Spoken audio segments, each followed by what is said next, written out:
Properties use होती हैं basic mathematical operations के अंदर, सेट्स में ज़्यादातर यूज़ होती हैं और इसके अंदर अक्सर स्टूडेंट्स बहुत ज़्यादा कंफ्यूज रहते हैं।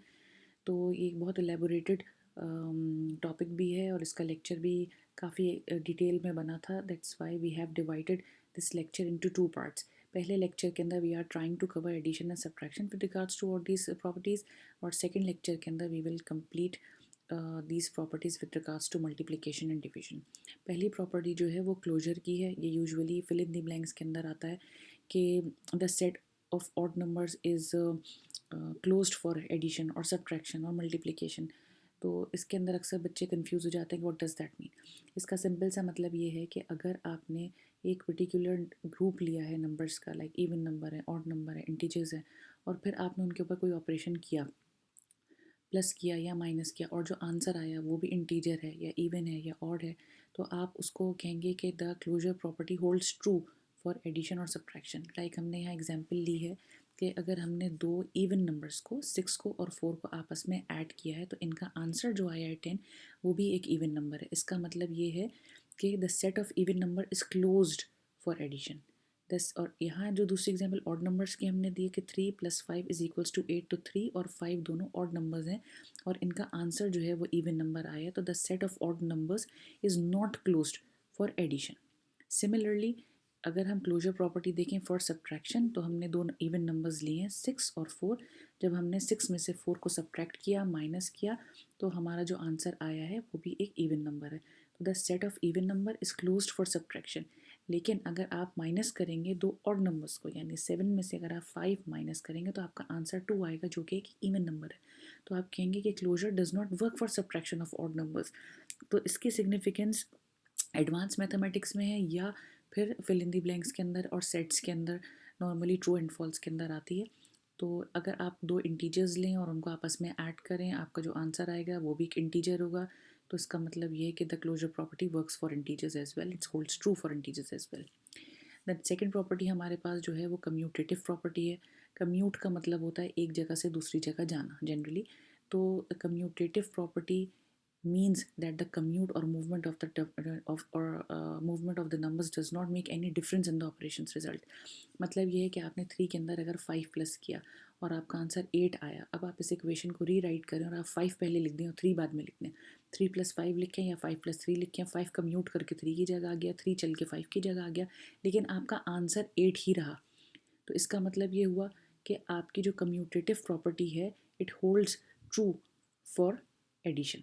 एडिशन के अंदर नंबरों की, डिजिट्स की जगह बदलने से आंसर पे कोई फ़र्क नहीं पड़ता।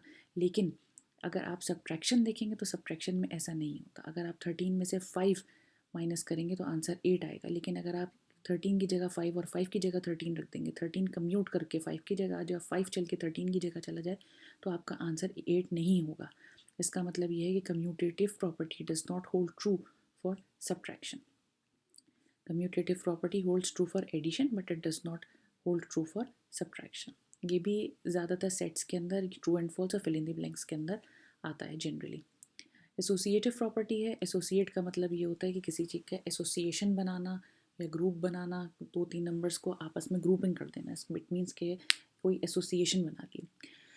हाँ, तो इसकी एग्जांपल भी यही है कि अगर आपके पास 3 नंबर लिखे हुए हैं, 3 + 6 + 2, आपने उनके ग्रुप बना लिए। आपने पहला ग्रुप बनाया 6 और 2 का एक साथ और 3 को अलग छोड़ दिया।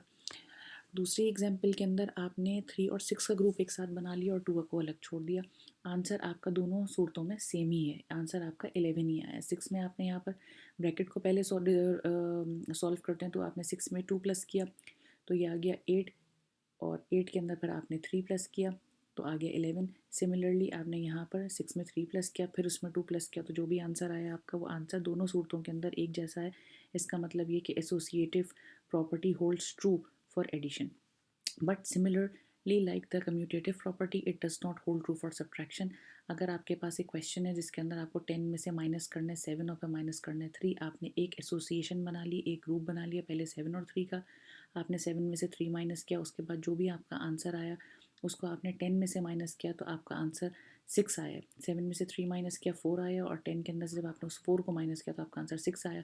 लेकिन अगर आपने इसकी एसोसिएशन बदल ली, पहले 10 के अंदर से आपने 7 माइनस किया और आपके पास यहाँ पर डेफिनेटली 3 आएगा, और 3 में से अब आप 2 माइनस करेंगे तो 1 आएगा। तो 6 is not equals to 1।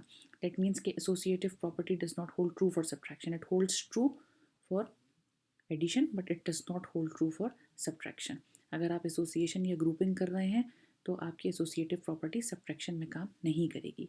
Then we have the next thing which is known as identity element. Identity element याद रखने का आसान तरीका है कि आइडेंटिटी मीन्स किसी चीज़ की शनाख्त। हमें ऐसा कोई नंबर लेकर आना है कि ओरिजिनल नंबर की शनाख्त ना बदले, उसकी आइडेंटिटी चेंज ना हो। तो identity element for addition is zero. इसका मतलब ये है कि अगर हमने 5 में ऐसी क्या चीज़ प्लस करें कि 5 की शनाख्त ना बदले, उसकी आइडेंटिटी चेंज ना हो, तो इसका मतलब ये है कि 5 में अगर हम ज़ीरो ऐड कर देंगे, प्लस कर देंगे, तो 5 की शनाख्त के ऊपर, उसकी आइडेंटिटी के ऊपर कोई असर नहीं पड़ेगा, 5 5 ही रहेगा। तो आइडेंटिटी एलिमेंट जो है फॉर एडिशन इज़ ज़ीरो। ये बहुत आसान सी बात है और यूजुअली ये चीज़ें फिल इन द ब्लैंक्स में या ट्रू एंड फॉल्स में यूज़ होती हैं। इसका सबसे आसान कंफ्यूजिंग जो ट्रू एंड फॉल्स बनता है वो ये होता है कि 5+1 इज़ इक्वल्स टू मतलब आइडेंटिटी एलिमेंट है, लेकिन उसका आंसर होगा फॉल्स, क्योंकि आइडेंटिटी एलिमेंट एडिशन का जो है वो ज़ीरो है। इसी तरीके से एडिशन के अंदर एक चीज़ होती है एडिटिव इन्वर्स। एडिटिव इन्वर्स ये होता है कि किसी नंबर का ऑपोजिट, जिससे आंसर आपका ज़ीरो आ गया, यानी कि अगर आपने 6 के अंदर प्लस किया -6 तो आपका आंसर ज़ीरो आ जाएगा। मतलब ये है कि 6 है और -6 है, ये एक दूसरे को कैंसिल आउट कर देंगे और आपका आंसर जो है वो ज़ीरो रह होगा, यानी कि 6 में से आपने 6 ही निकाल दिया तो आपका आंसर ज़ीरो आ गया। इसे एडिटिव इन्वर्स कहते हैं। एडिटिव इन्वर्स में आंसर ज़ीरो आता है, जबकि आइडेंटिटी के अंदर आंसर वही का वही नंबर आता है जो नंबर ओरिजिनली प्रेजेंट था।